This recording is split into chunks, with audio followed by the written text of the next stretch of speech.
What's up guys and welcome. You are watching Fazi Fitness.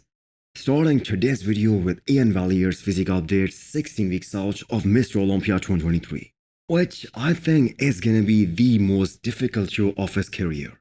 So Iain Valliere himself has lowered his expectations for this year. Last year he wanted to be in that top 6, but instead he fell out of the top 10, which in his defense happened because he was far from his best. But majority of the bodybuilding community agrees that it happened because the level of competition that just skyrocketed in 2022. So this year at Toronto Pro, we saw a much better and a much more conditioned version of him, and hence he got a win over Hassan Mustafa. And keep in mind that was a very competitive version of Hassan. So I think Iain's conditioning won't be an issue at the Olympia. But there are other problems that needs to be taken care of. The most important one is that gap in his chest that we saw this year. Plus he needs to fix that issue in his lower back as well. Because the thing is, that is gonna be the first thing that people notice and what they're gonna talk about. And I think the judges will also notice that first. Now I see the point where Iain Valliere can be in that top 10 this year.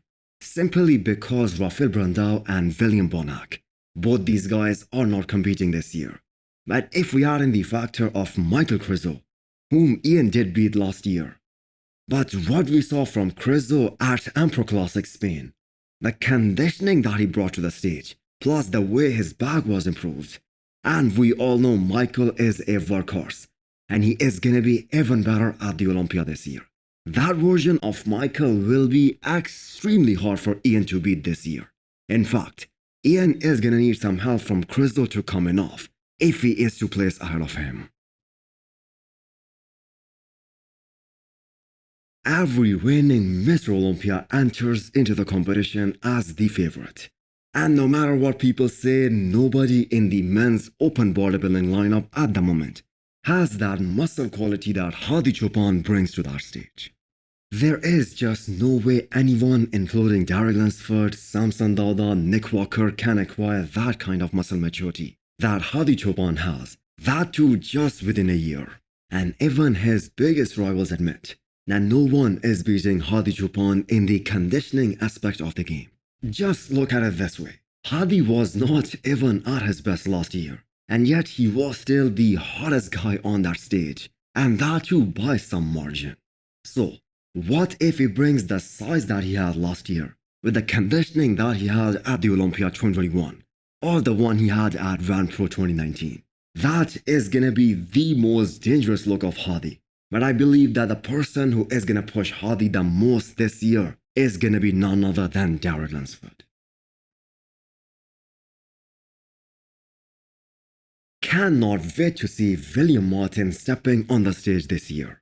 The mask that he has put on under his new coach Chad Nichols, like it or not, that is really unbelievable. And now that he is just 12 weeks out of the show that he's gonna do this year, the definition has started to come in, and things are looking freaky now. I mean, his side chest was already a great shot for him, but now it has been enhanced even more, and it has started to look way more impressive. Now the point that should be really appreciated about William is that he didn't let his waist grow just even a tiny bit on his journey to 340 pounds. And the thing is, he really couldn't afford to do that. He already has a wide and a thick waist, but now with the wide shoulders and more quad sweep, he can create that illusion a lot better of having relatively a smaller waist. So will we see William Martins on the Olympia stage this year? I think if he chooses the show more strategically, then yes, I do believe we will see him on that Olympia stage in November. So hit the thumbs up button if you liked the video, and smash the subscribe button if you wanna come back for more. Thanks for watching.